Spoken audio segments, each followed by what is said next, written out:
The ship docked at Unity Station with a soft hum, and Hante stepped out into a world he had only seen in pictures. The station was massive. It floated in the darkness of space like a small city made of metal and light. 12 different alien species lived here alongside humans, and Hante was here to make sure humanity's place among them grew stronger. He was 32 years old, tall, with sharp eyes that never missed anything important. He had worked for 10 years to reach this position. Now he was a senior diplomat, sent to negotiate a trade agreement with the Villani Collective. If he succeeded, his career would rise. If he failed, he would be forgotten. Hante did not plan to fail. His assistant, a young woman named Yuna, walked beside him as they moved through the station's wide corridors. She was kind and always smiling, the opposite of Hante in many ways. Where he was cold, she was warm. Where he saw obstacles, she saw people. The Villani delegation arrives tomorrow, Yuna said, reading from her tablet. Elder Kova will lead them. He is very respected among his people, Hante replied. Respected means powerful. Powerful means he can make decisions. Yuna nodded, but said nothing more. She had learned that Hante did not like small talk. The diplomatic wing was located on the upper levels of the station, far from the noise and mess of the lower decks. Hante's quarters were simple but clean, with a large window that showed the endless stars outside. He stood at that window for a long time that first night, thinking about what he needed to do. He would not make friends here. He would make deals. The next morning, Hante walked to the meeting rooms to prepare for the Villani arrival. The corridors were busy with workers and officers moving in every direction. He paid them no attention. They were not important to his mission, but then he saw her. She was small, even for a Villani. Her skin was pale blue, almost silver in the station's light. Her eyes were large and silver too, like moons made of metal. She wore the simple gray uniform of a maintenance worker. She was cleaning the floor near the diplomatic wing entrance. What caught Hante's attention was her arm. Her left arm hung at her side, thin and twisted, clearly unable to move. It looked like it had been damaged long ago and never healed properly. She held her cleaning tool in her right hand only, working slowly but carefully. She looked up as he approached. For a moment, their eyes met. She opened her mouth to speak, and a rough, broken sound came out. Her voice was damaged too, barely more than a whisper. Good morning, she managed to say. Hante walked past without stopping. He had no time for maintenance workers, especially ones who could barely speak. He had important things to do behind him. Yuna paused and gave the alien girl a small bow of greeting before hurrying to catch up with Hante. That was a bit cold, Yuna said quietly. I am here to negotiate with diplomats. Not chat with cleaners, Hante replied. The Villani delegation arrived that afternoon. Elder Kova was old, with deep lines on his blue face and eyes that seemed to look through everything. He moved slowly, supported by 2 younger Villani, but his mind was clearly sharp. Behind him came 5 other diplomats, all dressed in fine robes that shimmered like water. The first meeting went as Hante expected. Polite words. Careful questions. No real progress. Both sides were testing each other, looking for weaknesses. Hante kept his face calm, and his words careful. He revealed nothing, but something felt wrong. The Villani watched him in a strange way, like they were waiting for something. Hante could not understand what it was. That night, he walked the corridors alone, thinking about the meeting. He passed the diplomatic wing entrance and saw the maintenance girl again. She was still working, even at this late hour. Her silver eyes followed him as he walked by. This time, she did not try to speak. She simply watched. Hante felt uncomfortable under her gaze, though he did not know why. She was just a cleaner. She meant nothing. He returned to his quarters and tried to sleep. The days passed and Hante saw the girl every morning. She was always there, cleaning the same corridors, working with her one good arm. Sometimes she tried to greet him. Sometimes she simply watched. He never responded. Yuna noticed. Her name is Lyra, Yuna said one day after Hante had walked past the girl without a word. I did not ask, Hante replied. She has worked on this station for 3 years. The other Villani avoid her, because of her disabilities. Among their people, physical perfection is very important. Those who are damaged are considered less. Hante shrugged. Every culture has its problems. She seems intelligent, Yuna continued. The way she watches everything, the way she listens. I think there is more to her than we see. She is a cleaner, Yuna. Her job is to clean. My job is to negotiate. Those two things do not connect. Yuna fell silent, but Hante could feel her disappointment. The negotiations continued, and they continued to fail. No matter what Hante offered, the Villani refused. They did not say no directly. They simply asked more questions, delayed more decisions, found more reasons to wait. Hante grew frustrated. He was doing everything right. His arguments were logical. His offers were fair. Why would they not agree? One evening, Commander Day called him to a private meeting. The commander was a serious man with gray hair and tired eyes. He was responsible for the station's security, and he did not like complicated politics. The council is watching this negotiation closely, Commander Day said. If you fail, humanity loses its trading rights in this sector. Other species will move in. We cannot allow that. I understand, Hante said. Then understand faster. You have 2 weeks. Hante returned to his quarters, feeling the weight of pressure on his shoulders. 2 weeks. It was not enough time. He needed to find out what the Villani really wanted. He stood at his window looking at the stars. His tablet buzzed with a message from Earth. He read it and felt his heart go cold. His younger sister, Mina, had been hospitalized. Her illness, which doctors had called manageable, had grown worse. She might not survive the year. Hante put down the tablet and closed his eyes. He could not go to her. He could not leave the station. His duty was here. He buried his pain deep inside and locked it away. He would not let it show. He would not let it weaken him. The next morning, he walked past Lyra without seeing her at all. His mind was far away, lost in worry and fear. But Lyra saw him. She saw the change in his walk, the shadow in his eyes. She saw what he tried to hide, and she waited, patient as the stars. For the moment when he would finally be ready to listen, the negotiations were dying, and Hante could feel it. Every meeting with Elder Kova ended the same way. The old Villani would listen carefully, nod his head slowly, and then say that he needed more time to consider. More time. Always more time. Hante did not have more time. He studied every document about Villani culture. He read their history, their laws, their customs. He learned about their great wars and their ancient kings. But nothing helped. There was something hidden beneath the surface, something the documents did not explain. The Villani were testing him, and he did not know the rules of the test. Yuna tried to help. She spoke with lower-ranking Villani, servants and workers who were more willing to talk, but even they seemed afraid to say too much. Something about the negotiations made them nervous. It is like they are waiting for you to do something, Yuna said one evening. But no one will tell me what. Politics, Hante said bitterly. They want us to guess. If we guess wrong, they win. If we guess right, they'd still make us work for it. He was tired. The news from Earth grew worse each day. His sister Mina was fighting, but the doctors were not hopeful. Hante sent messages to her when he could, but the words felt empty. What could he say from so far away? He told no one about his sister. Not Yuna, not Commander Day. This was his private pain, and he carried it alone.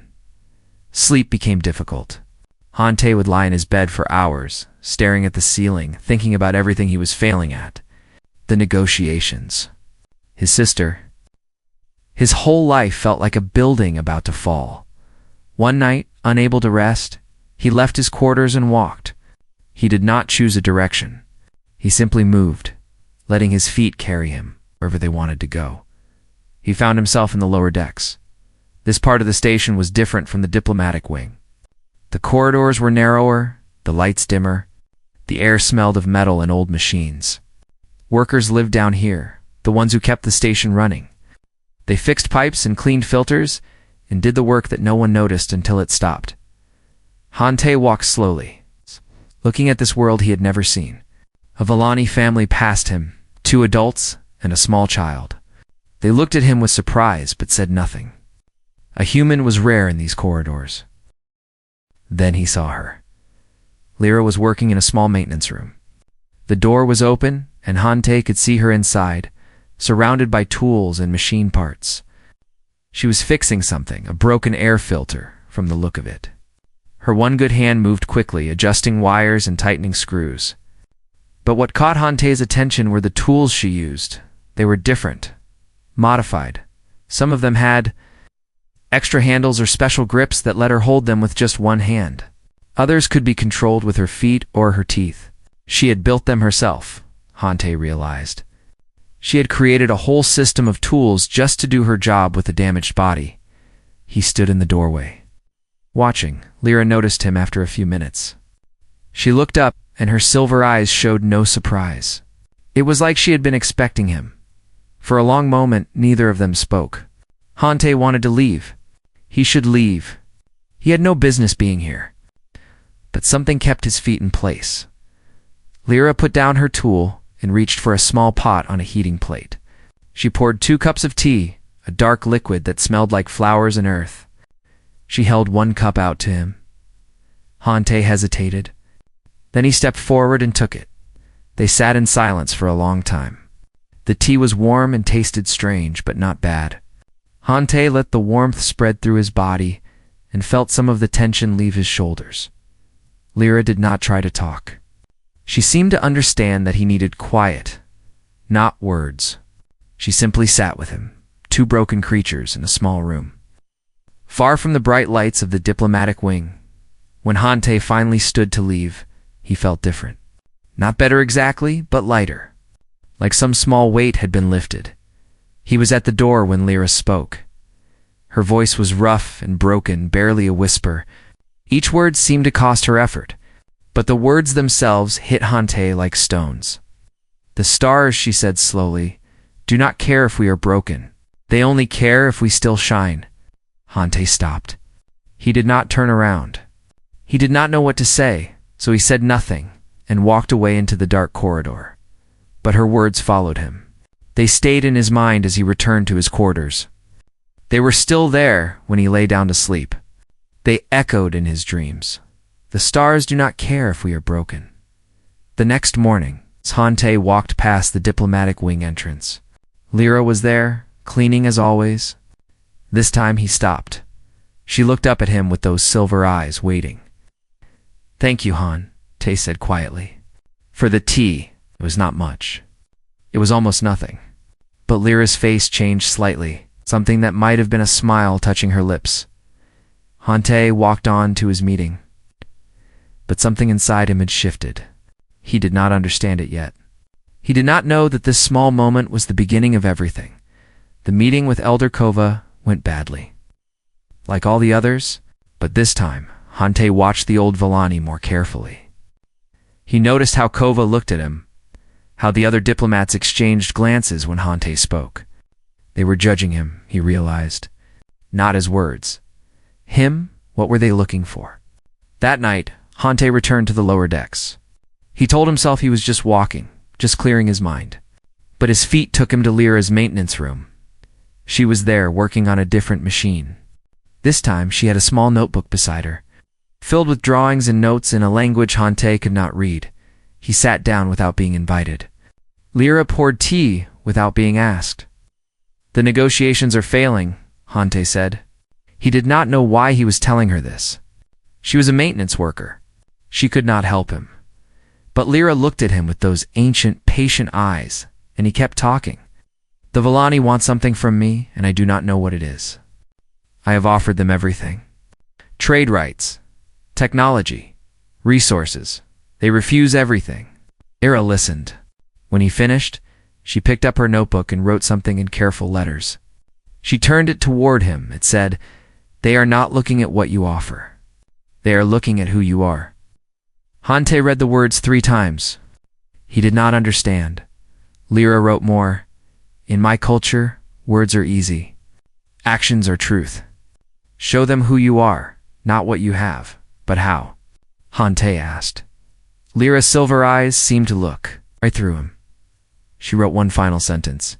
You have already shown them. That is the problem. Hante left that night with more questions than answers. But for the first time, he felt like he was asking the right questions. And somewhere deep inside him, a small voice wondered if the maintenance girl with the broken arm and damaged voice knew more about his mission than all the diplomats in the galaxy. Hante began visiting Lyra every night. He told himself it was for information. She was Villani. She might know things that could help his negotiations. It was a practical decision, nothing more, but somewhere deep inside, he knew that was not the whole truth. Lyra never asked why he came. She simply accepted his presence like the station accepted the stars around it. She would pour tea, and they would sit together in her small maintenance room. Sometimes Hante talked. Sometimes he just sat in silence. Either way, Lyra listened, slowly, piece by piece. She began to teach him about her people. She wrote in her notebook because speaking was difficult and painful. Her handwriting was careful and clear, and Hante would read each sentence like it was a precious thing. The Villani believe that perfection is holy, she wrote one night. A perfect body means a pure soul. That is why they fear the broken ones. They think our damage comes from somewhere inside. Hante felt cold when he read this. They think you are broken inside because your arm is damaged. Lyra nodded, her silver eyes showing no emotion. She had lived with this belief her whole life. It was old pain, worn smooth by time. But there is another belief, she wrote, an older one. Before the great cities and the noble houses, our people believed that wisdom comes from wounds. Those who suffer learn what others cannot.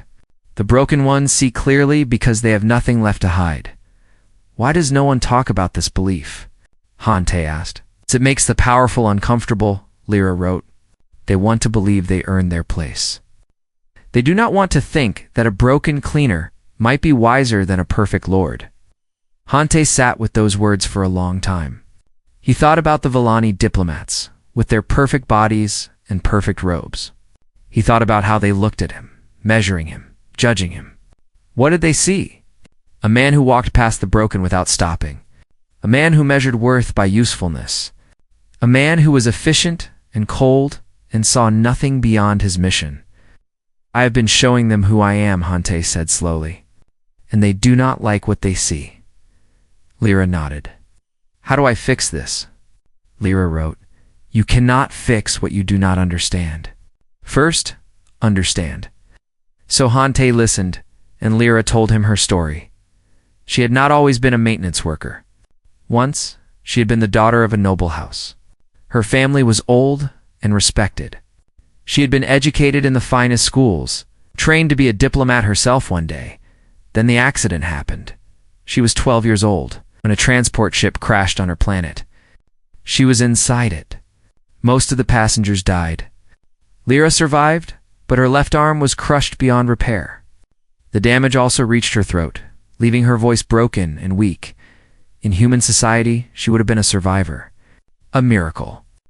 Her family would have celebrated her life, but the Villani did not see it that way. Her father looked at her, damaged body, and saw shame. Her mother wept not for joy, but for sorrow. Her brothers and sisters stopped speaking to her. Within a year, she was sent away to live with distant relatives who did not want her.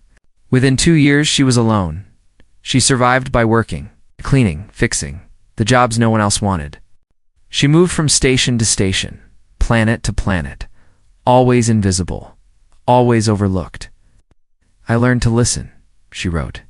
When no one speaks to you, you hear everything. I learned to watch. When no one sees you, you see everything. My wounds became my teachers. Hante felt something twist in his chest. Shame, guilt. He had walked past her 100 times without seeing her. He had been just like everyone else. I am sorry, he said. The words felt small and weak. Lyra looked at him for a long moment. Then she wrote, Do not be sorry. Be different. The night before the final summit, Hante could not sleep. He stood at his window, watching the stars, thinking about everything he had learned. His tablet buzzed. A message from Earth. His sister Mina had taken a bad turn. The doctors were doing everything they could, but they were running out of options. Hante closed his eyes and let the pain wash over him. His little sister, fighting for her life. His mission, falling apart. Everything he had worked for, slipping away. He thought about Lyra, about her broken arm and her damaged voice. About the family that threw her away, and the world that made her invisible. About how she kept going anyway, kept working, kept learning, kept shining. The stars do not care if we are broken. Hante opened his eyes. He knew what he had to do. He walked to the lower decks one last time. Lyra was in her room, waiting like she always was, like she knew he would come. "Tomorrow is the summit," Hante said. "The last chance," Lyra nodded. "I want to do something. Something that might change everything. But I need your help." Lyra tilted her head, curious. Hante took a deep breath. "I want you to come with me. To the summit. I want the Villani to see you." "To see what I have learned?" Lyra's silver eyes went wide. For the first time since Hante had known her, she looked afraid. She wrote quickly, "They will not accept me there. It is forbidden for someone like me to enter a sacred negotiation." "I know," Hante said. "That is why it matters." Lyra stared at him. Her hand trembled slightly as she held her pen. "They dismissed you because you were broken," Hante said. "I dismissed you too. But you taught me more about your people than any diplomat ever could. Your wounds made you wise. Your pain made you strong. And if the Villani cannot see that, then they have forgotten something important about themselves." Lyra's eyes filled with something Hante could not name. Not tears exactly. Something deeper. "I cannot promise it will work," Hante said. "It might make everything worse. But I believe it is the right thing to do. And I think you believe it too." For a long moment, Lyra did not move. Then, slowly, she wrote one word. "Yes," Hante smiled. It was the first real smile he had felt in weeks. "And tomorrow," he said, "we change everything." He left her room and walked back to the diplomatic wing. The stars seemed brighter now. Or maybe he was just seeing them clearly for the first time. Tomorrow would be the most important day of his life, and he would not face it alone. The Grand Summit Hall was the most beautiful room on Unity Station. Its walls curved upward like the inside of a shell, covered in screens that showed the endless stars outside. A great table sat in the center, carved from stone that had traveled across 3 galaxies. This was where the fate of nations was decided. Hante stood outside the doors, dressed in his finest diplomatic uniform. His heart was beating fast, but his face showed nothing. Years of training had taught him to hide his feelings. Today, he would need every bit of that training. Eunice stood beside him, her tablet ready. She knew something was different today. Hante had not told her his plan, but she could feel the change in him. "Are you ready?" she asked. "No," Hante said honestly, "but I am going anyway." The doors opened, and they walked inside. Elder Kova was already seated at the table, surrounded by his diplomats. Their blue skins seemed to glow in the soft light of the hall. Their perfect bodies sat perfectly still. Their perfect eyes watched Hante as he entered. Commander Day was there too, standing at the edge of the room with other human officials. His face was tight with tension. This was the last chance. Everyone knew it. Hante took his seat across from Elder Kova. The old Villani nodded slowly in greeting. "We are honored by your presence," Kova said, his voice deep and formal. "Shall we begin?" "Not yet," Hante said. "There is someone else I would like to invite." The room went silent. This was not part of the protocol.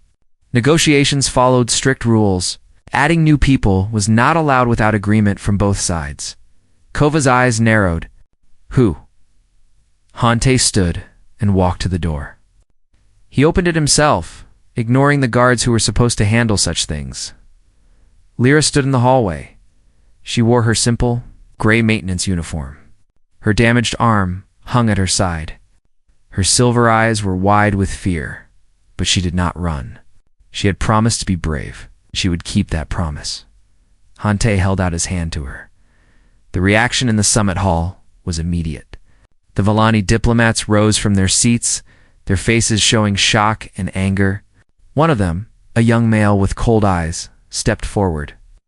"This is an insult," he said sharply. "You bring a defective into the sacred hall. You mock our traditions." "I bring a teacher," Hante said calmly. "I bring someone who has taught me more about your people than any book or diplomat ever could." Elder Kova raised a hand, and the room fell silent. The old Villani looked at Lyra with an expression Hante could not read. Was it curiosity? Disgust? Something else entirely?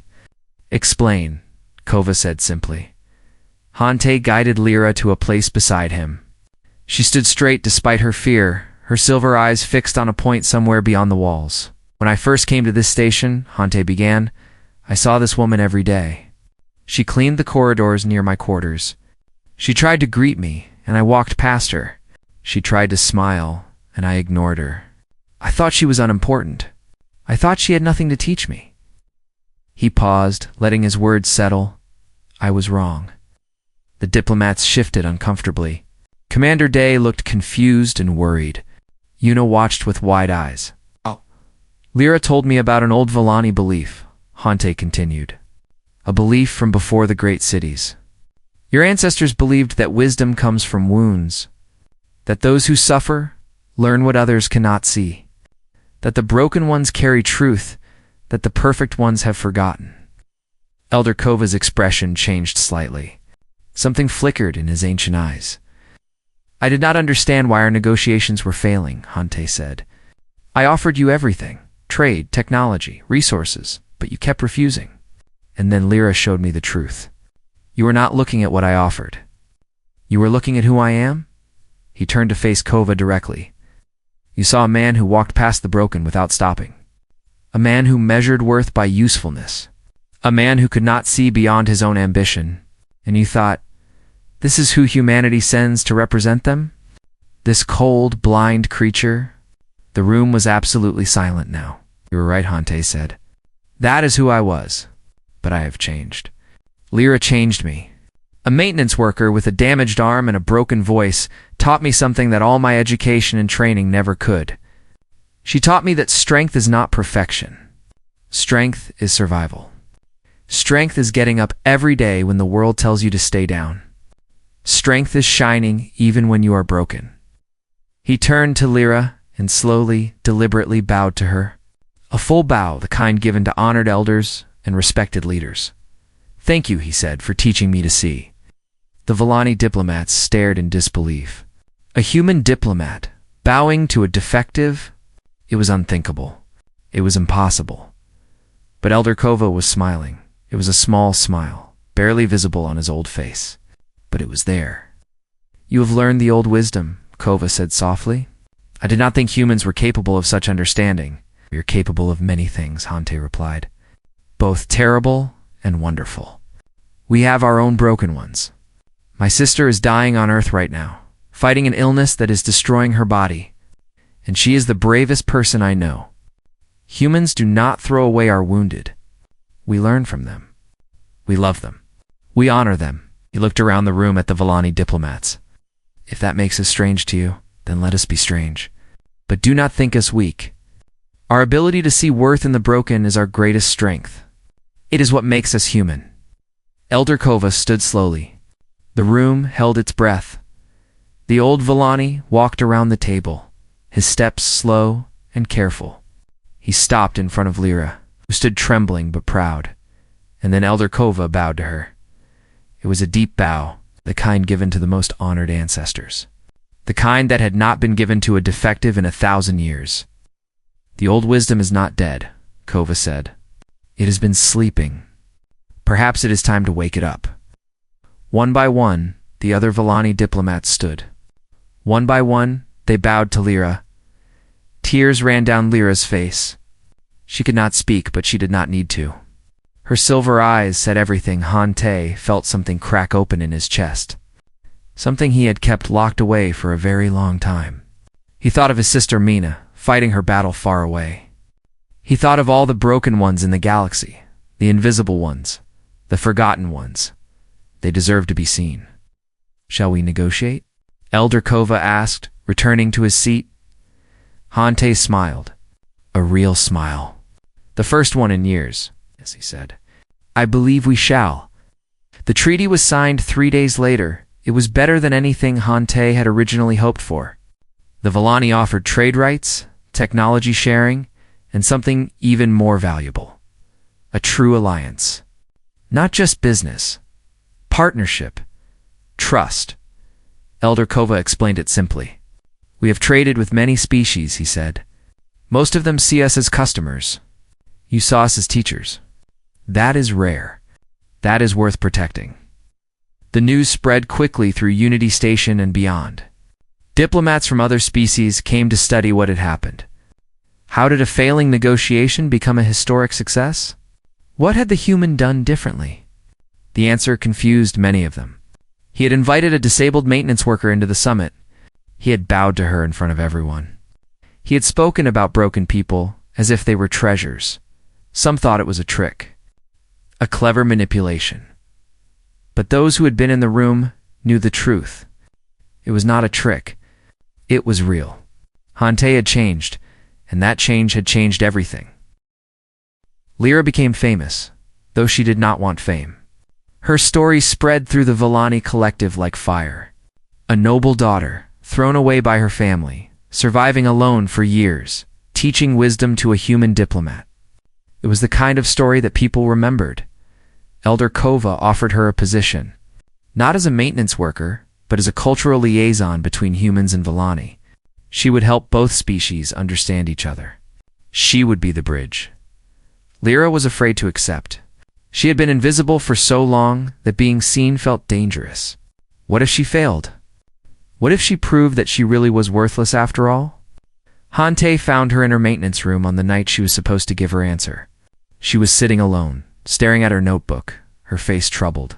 You're thinking too much, Hante said, sitting beside her. Lyra wrote, What if they are wrong about me? What if I am just a broken cleaner who got lucky? Hante took her notebook and wrote something beneath her words. What if you are exactly who they think you are? What if your voice is exactly what the galaxy needs to hear? Lyra looked at him with her silver eyes. For a long moment she did not move. Then she took the pen and wrote, My voice is broken. The most important voices often are, Hante replied. That is how we know they are real. The next day, Lyra accepted the position. 3 weeks later, Hante received a message from Earth. His sister Mina had stabilized. The new treatment was working. She was still sick, still fighting, but she was winning. For the first time in months, the doctors were hopeful. Hante cried when he read the message. He was alone in his quarters, and he did not try to hold back the tears.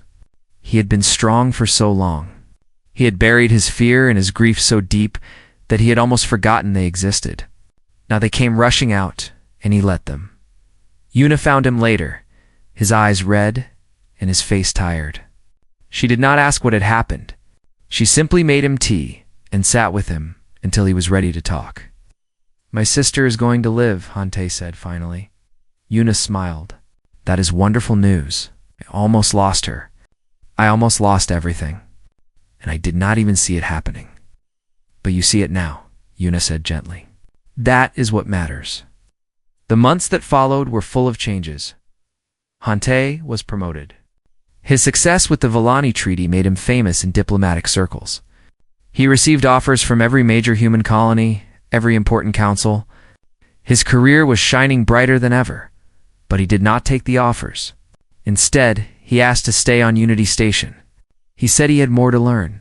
The truth was that he did not want to leave. The lower decks had become a second home to him. He knew the workers now, their names and their stories. He ate with them, laughed with them, listened to them. The cold diplomat who had arrived months ago was gone. In his place was someone warmer, someone who saw people instead of obstacles. Lyra grew stronger in her new role. Her voice was still broken, but people listened anyway. They leaned in close when she whispered. They waited patiently for her words.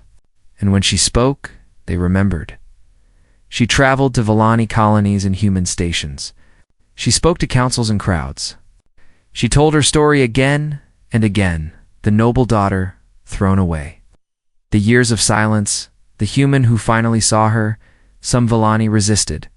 They called her a disgrace, a symbol of weakness. But more and more, especially among the young, began to listen. The old wisdom was waking up, just as Elder Kova had said.